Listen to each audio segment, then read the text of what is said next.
Saudara-saudari yang dikasihi Tuhan, pada sebuah pertemuan para setan sedunia, setan kepala membuka pertemuan dan berkata kepada anggota-anggotanya, "Kita sulit membuat orang-orang Kristen berpaling dari Allah, tetapi kita dapat mengalihkan perhatian mereka.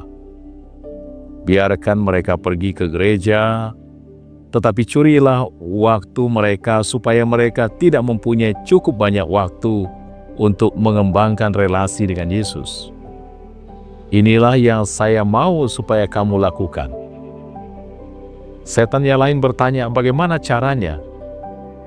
Setan kepala menjawab, "Buatlah mereka sibuk dengan hal-hal yang tidak esensial dalam hidup mereka. Buat mereka sibuk dengan handphone, iPhone, games, iPad, Instagram, Facebook, kemanapun mereka pergi. Jagalah supaya TV, DVD, karaoke, dan alat-alat hiburan lain terus bergaung di rumah mereka. Banjiri HP atau kotak suara mereka dengan macam-macam majalah atau promosi yang menawarkan produk-produk instan dan harapan-harapan palsu. Biarkan mereka sibuk dengan HP dan games mereka berjam-jam. Putar film-film menarik untuk anak-anak pada hari Minggu. Beri motivasi kepada istri-istri supaya rajin shopping serta traveling pada hari Minggu, dan beri motivasi kepada suami-suami untuk bekerja 6 atau 7 hari seminggu selama 10 atau 12 jam per hari. Pendeknya, buatlah orang-orang Kristen itu sibuk dan sibuk, pasti usaha kita berhasil." Saudara-saudari yang dikasihi Tuhan, dalam Injil pada hari ini, Yesus berkata, "Marta, Marta, engkau khawatir dan menyusahkan diri dengan banyak perkara, tetapi hanya satu saja yang perlu.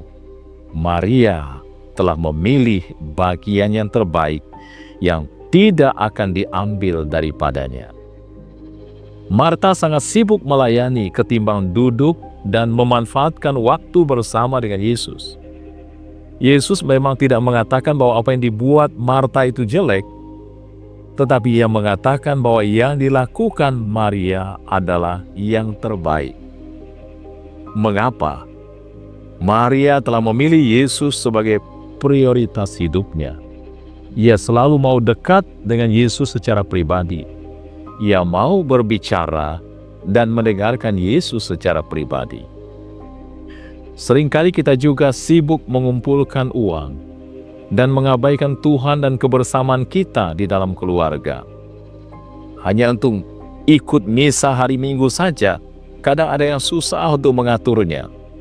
Orang bisa mengatakan nggak enak kalau nggak pergi ke undangan pesta, kan sekali seumur hidup. Sedangkan misa masih banyak kesempatan.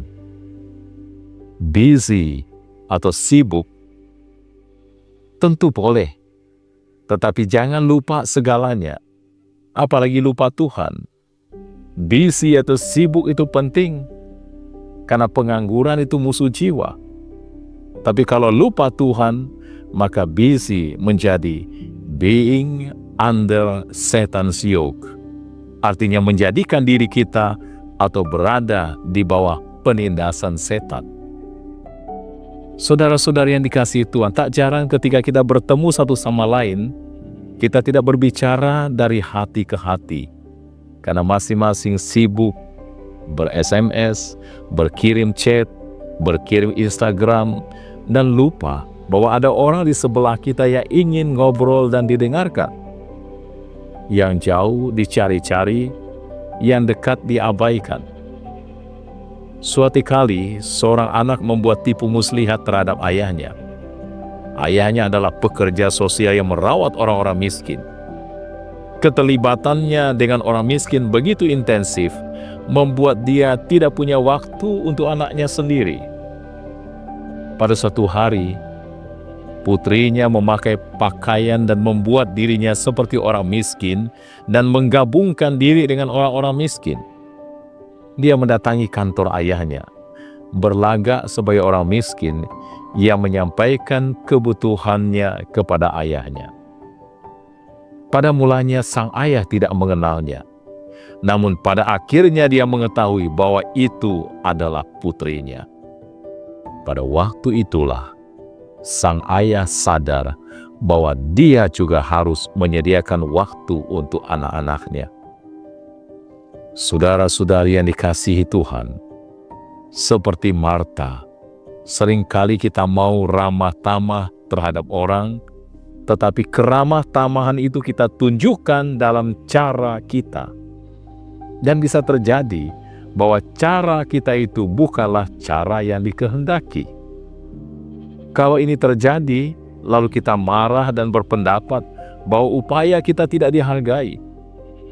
Kalau kita sungguh-sungguh mau menolong orang lain, maka hal pertama yang dibutuhkan adalah mengetahui persis apa yang dibutuhkan orang itu, dan lalu merupakan segala rencana kita yang sudah disusun rapi, dan hanya mengarahkan diri kepada kebutuhan orang itu semata.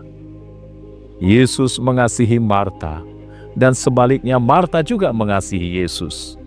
Tetapi ketika Marta memperlihatkan keramahan, maka ia kerjakan itu menurut caranya yang pada dasarnya tidak cocok dengan kehendak Yesus yang sedang merindukan ketenangan justru dalam menghadapi salib. Yesus mengasihi Maria, dan Maria mengasihi Dia, dan Maria mendengarkan dan memahami Yesus. Amin.